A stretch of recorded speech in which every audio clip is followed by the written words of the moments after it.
presented by the Strong Blue Line Foundation and powered by Moose Ridge Coffee in Snake River Landing, Idaho Falls. Welcome to the podcast, where former San Antonio police officer, author, and pastor Tim Rupp walks you through real-life scenarios involving our police officers and digs into the depths of facts and opinions on each case. This is Cop Talk, and it starts now. Hello and welcome to the Strong Blue Line's Cop Talk. I'm Tim Rupp in the Rev.FM studio in Idaho Falls. Still, Gary, we're getting out of this hot spell. Finally, are we? Finally, I think. Maybe. I don't know, man. It's been excessively hot. It's been a hot summer. Yes, it is. Anyways, I'm Tim Rupp, and that's Gary Austin, the station manager at the Rev.FM. Of course, everybody knows Gary. Hi, Tim Rupp. Gary is widely known. That is not true. I do. I talked to Carrie. She knows you very well. And I know Carrie. Yeah. See, there you go. You're widely known. A lot of people know Gary Austin. Anyways, here we are, Gary. It's a political year, and it's been a wild political year. Oh, goodness. Sometimes I wish we had a political show. I know.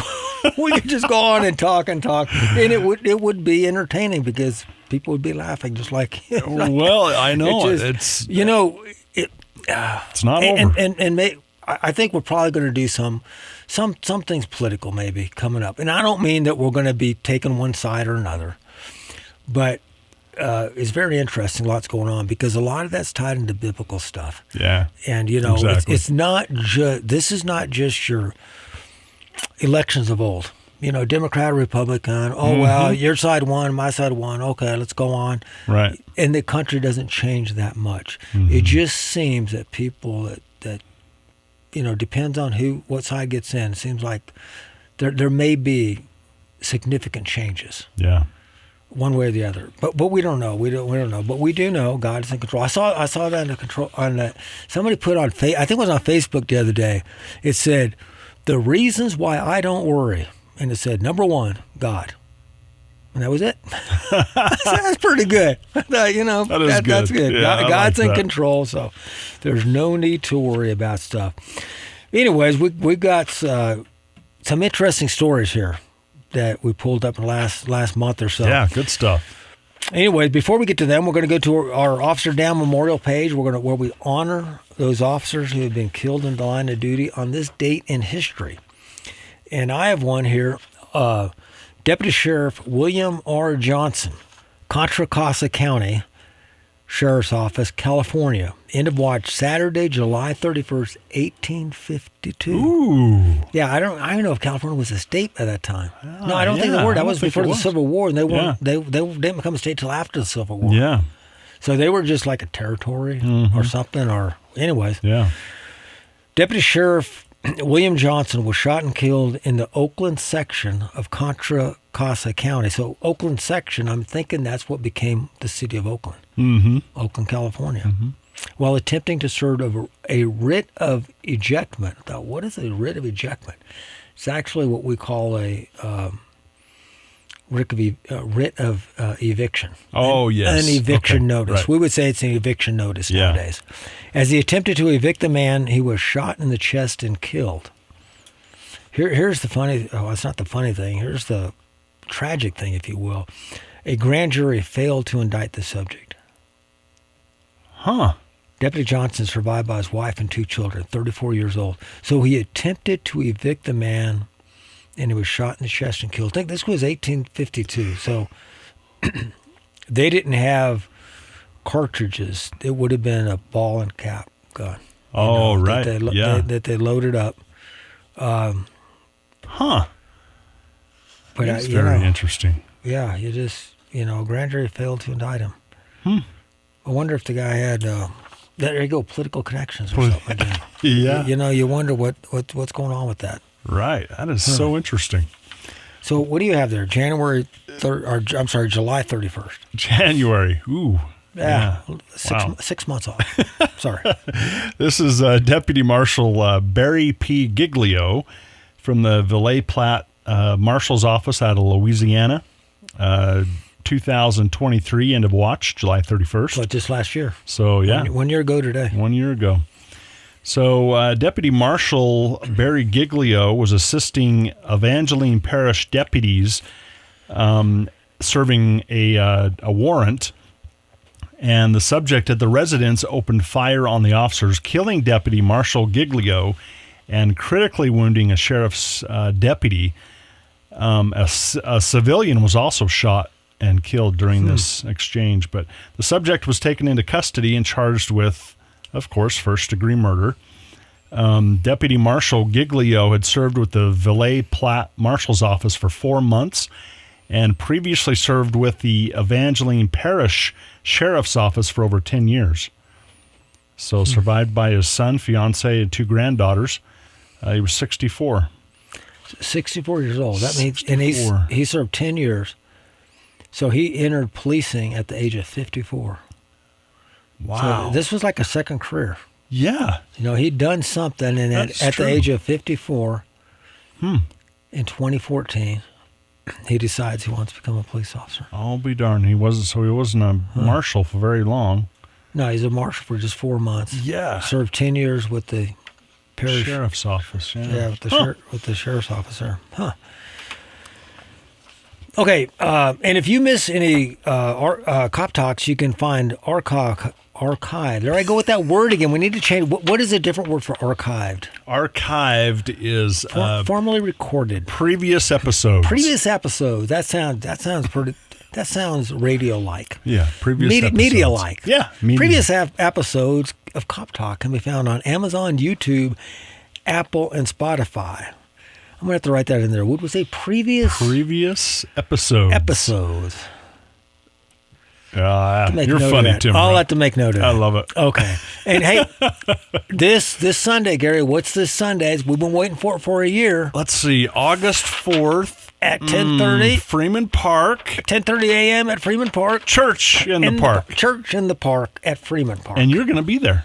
I will be there. Sherry and I both will Strong be there. Blue Line. Yeah, Strong Blue Line. We're going to have a little booth there. So if you want to know things, you want to meet me, or Sherry, I don't know why you meet me, but if you want to meet my wife, what do you want to meet my wife for, man? Talk about it. We'll be there to she's talk now to you. part of the Strong Blue She's Line. part of the Strong Blue Line. So if you have questions for us or have anything, we'll be there. Yeah. And but 10:30 it starts. We'll have the service of worship and music, worship and preaching, and baptism, all kinds of stuff. Yeah, I love those baptisms. And hot dogs. And you know, it just comes. It's like, well, I don't know. Just come. If you're going to bring something, bring a little side dish that you can share with other people. Sure.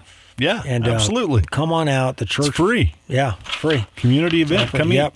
Come on out and Enjoy the word. And if you say, "Well, I've never been to Water Springs before," just come and don't bring anything but your appetite That's right. and enjoy and be our guest. Yep. All right, so there you go. Hey, let's look at these articles here. I've got one. This one comes out of Waterloo, Iowa.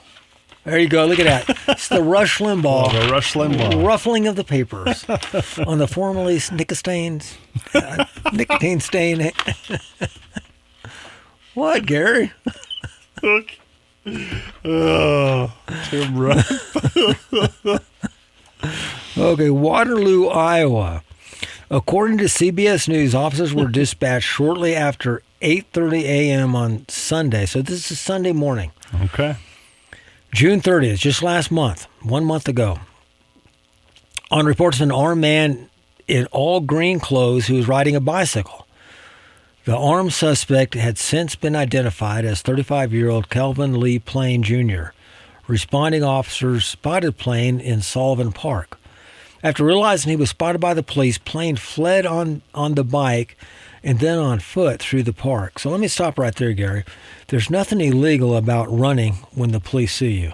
Right. Okay, so if the police pull up in a car and you look at them, I want to go for a jog, and you take off. You take off on a sprint. Sure. There's nothing illegal about that. Okay, running, but it does cause suspicion.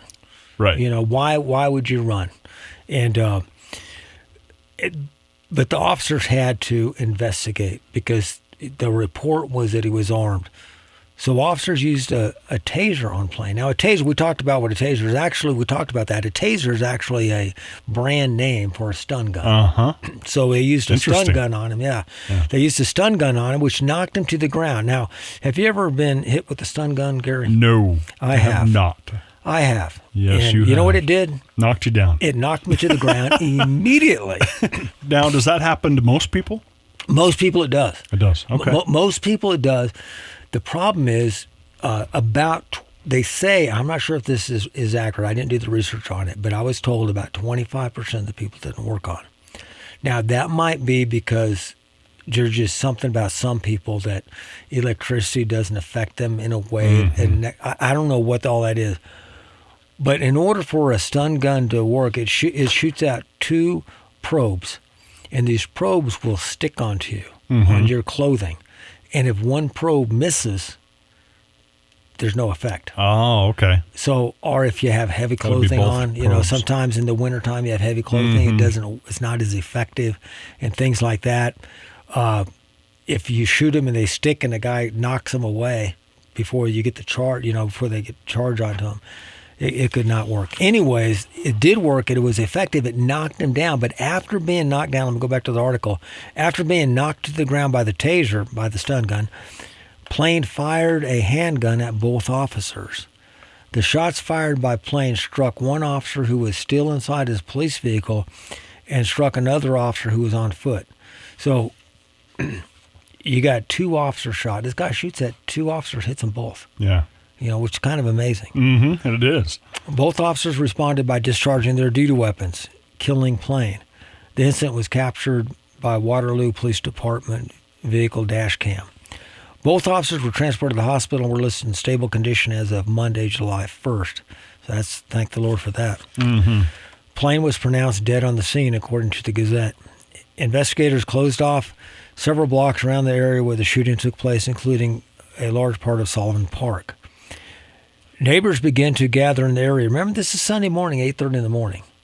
So people are at home, getting ready to go to church, I imagine, or getting ready to plan whatever they're doing with the day, including Plain's mother. Now, remember, this guy's a 35-year-old guy, so he's not a kid by any means. Right. She said in a statement, "My son was shot and killed. I wanted to stay down there long enough until they picked my baby's body off the ground, and I did that." She said that she is still trying to make sense of what happened. We'll have to do something about, what we need to do is we need to look at what this guy's background is. First of all, he's 35 years old. This is not a 12-year-old kid. It's not a 15-year-old kid. This is a 35-year-old man. Mom's trying to make sense of why her baby was shot by the police. She goes on, quoting the mother, "They said he was running through the park and the police tased him. And they said my son ended up shooting the 2 police officers after he was down on the ground. But there's a bicycle and the shoes were still over there in the park." One thing I've noticed about this, she had information about what happened soon after it happened. And I would commend the police for letting her know. Yeah. Because a lot of times officers just, it's under investigation, we're not going to say anything. This is the guy's mother. This isn't just some nosy neighbor that wants to know what's going on with the police. Right. So I commend the investigators at the scene to say, you know what? We've identified the mom. We're going to tell her some things that we've learned already in our investigation. It was still an ongoing investigation. So it was good for them to say that, because if you don't say that, then mom starts hearing rumors and starts listening to other things. Yep. So I thought that was good for I agree. for her to get that accurate information. The incident remains an active investigation. The investigators say in a statement, "No additional information will be released at this time. Upon completion, the results of the investigation will be forwarded to the attorney's office," etc.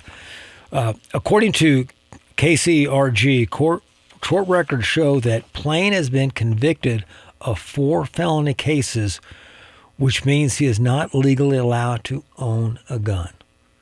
So, Gary, this goes right back to the more gun laws. Yeah, exactly. He's a convicted felon 4 times. He wasn't allowed to possess a gun. His most recent felony was in 2014 when he rammed his car into a police car. maybe mom needs to start putting things together. Right. He was sentenced to 10 years for assaulting a police officer.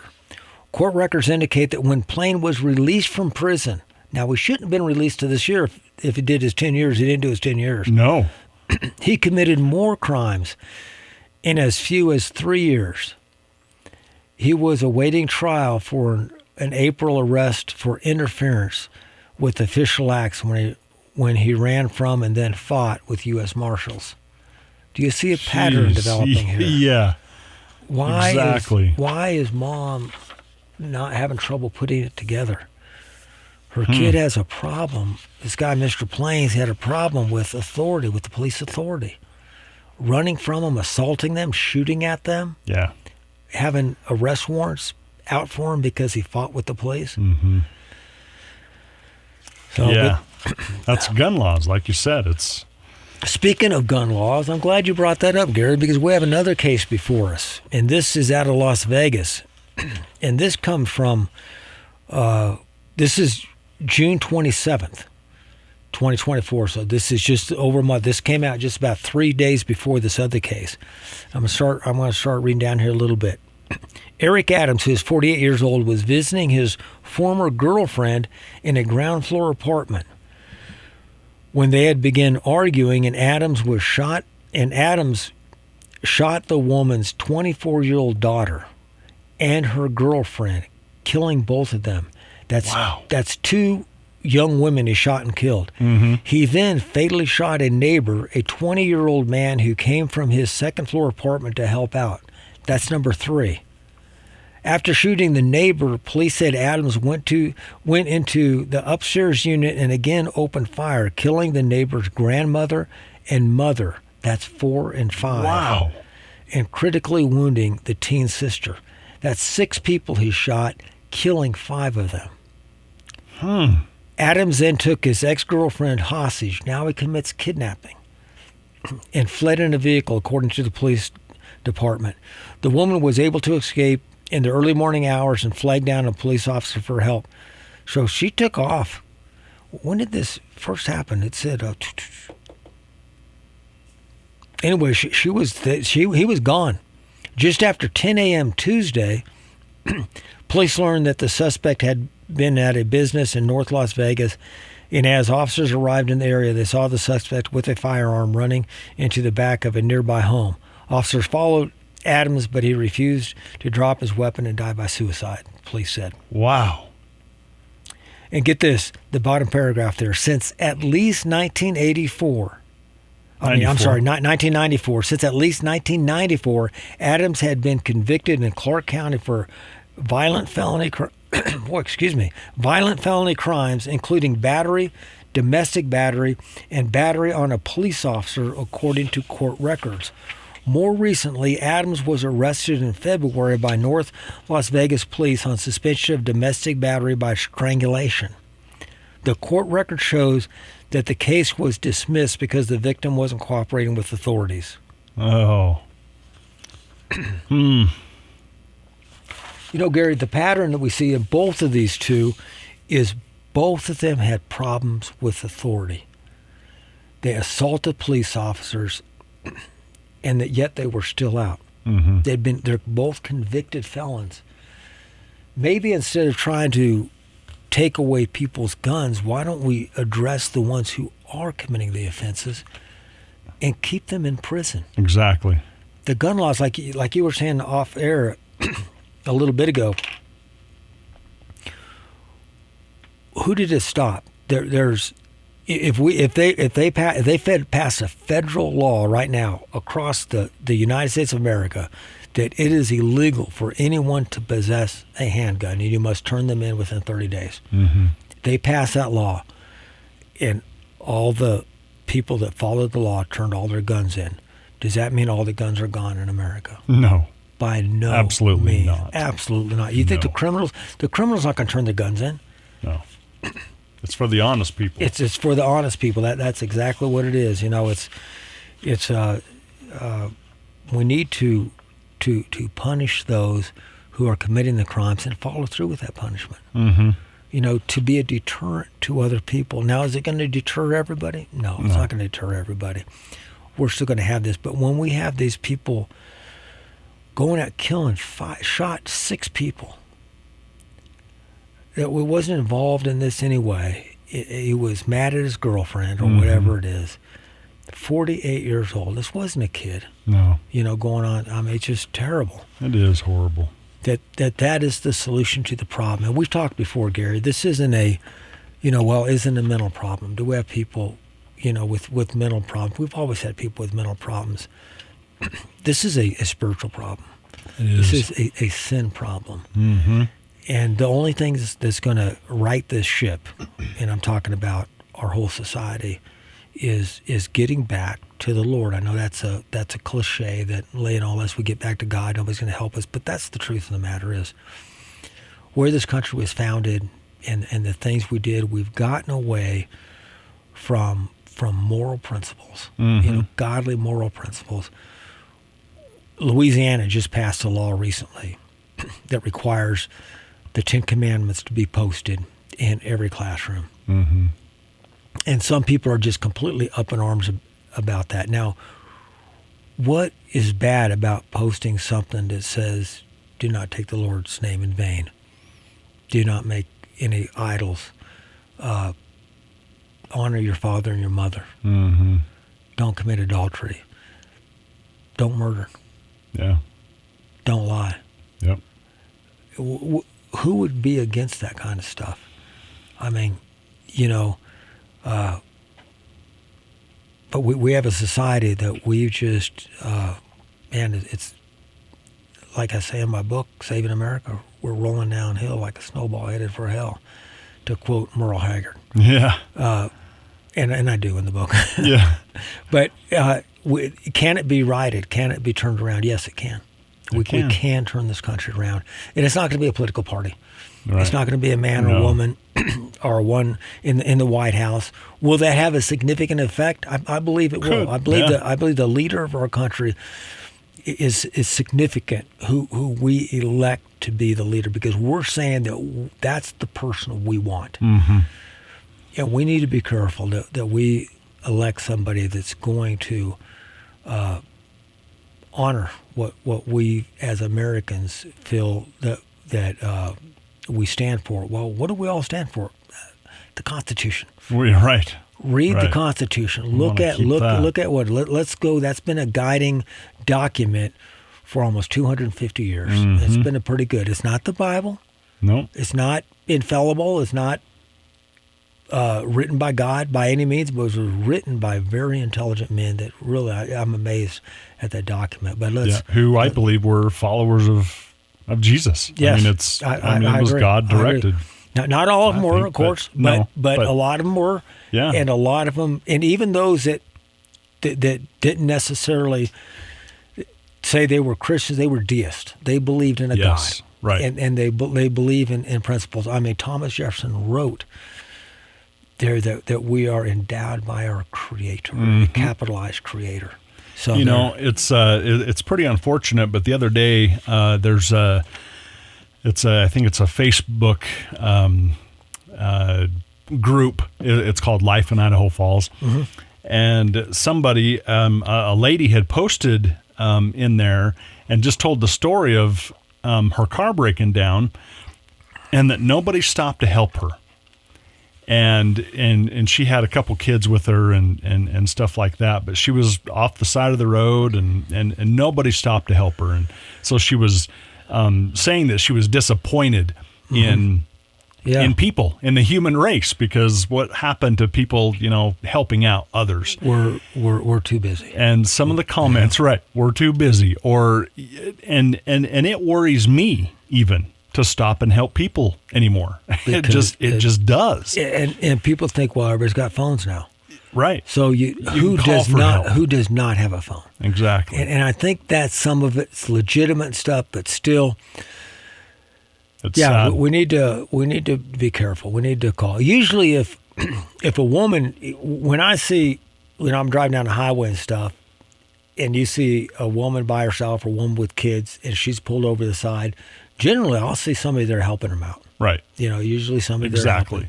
helping. Yep. Especially a woman. And if you're telling Carrie, hey, Carrie's driving to Salt Lake City by herself and something, and she's at midnight and some car's pulled over inside her, you don't want her stopping. No.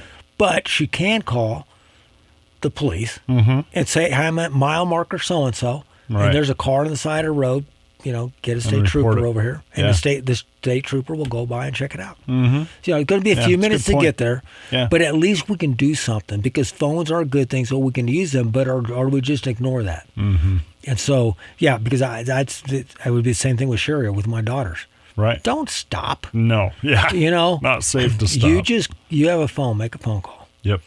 I don't want to bother the police. That's what the police are there for. That's what they're for. I would, as a police officer, I'd rather go on a assist motorist call than on a family disturbance. Yeah. I'd rather do that than go on, whatever, some other Mickey Mouse. I'm not saying a family disturbance is a Mickey Mouse call, but I'd rather do that. Mm-hmm. You're helping people, so don't worry about it. Yeah, and I've even talked to my my daughters even about if you're at a grocery store and you see somebody struggling, they have a cast, and they have crutches or something, and they're trying to load up a couch or a big box, or you don't need to go help them. You can go get help. You can go get help, right? But you don't need to.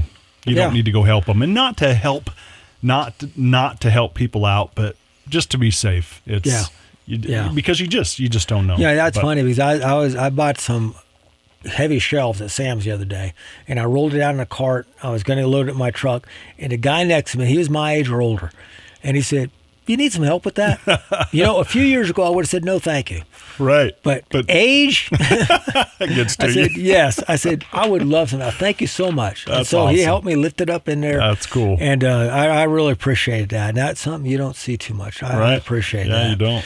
Hey, we're at time, Gary. No. Thanks for listening in. If you have a topic or question you want to address on Cop Talk, send me an email. You can email suggestions, questions, comments, or complaints to coptalk@therev.fm. That's coptalk@therev.fm. Thought from the good book today: whoever keeps his mouth and his tongue keeps himself out of trouble. I just read that in the Proverbs the other day. I thought, that's like good. that. That's good. I like that, yeah. Thank you for joining us and help us to make the thin blue line a strong blue line. Cop Talk is presented by the Strong Blue Line Foundation and sponsored by Moose Ridge Coffee in Snake River Landing, Idaho Falls. Questions and comments are always welcome by email to coptalk@therev.fm. Listen, follow, leave a review, and share this podcast on Spotify, Apple Podcasts, Amazon Music, or YouTube. And visit thestrongblueline.org to learn how you can be a supporter. Cop Talk is a Rev FM production, produced and edited by Gary Austin. Thank you for joining us on Cop Talk.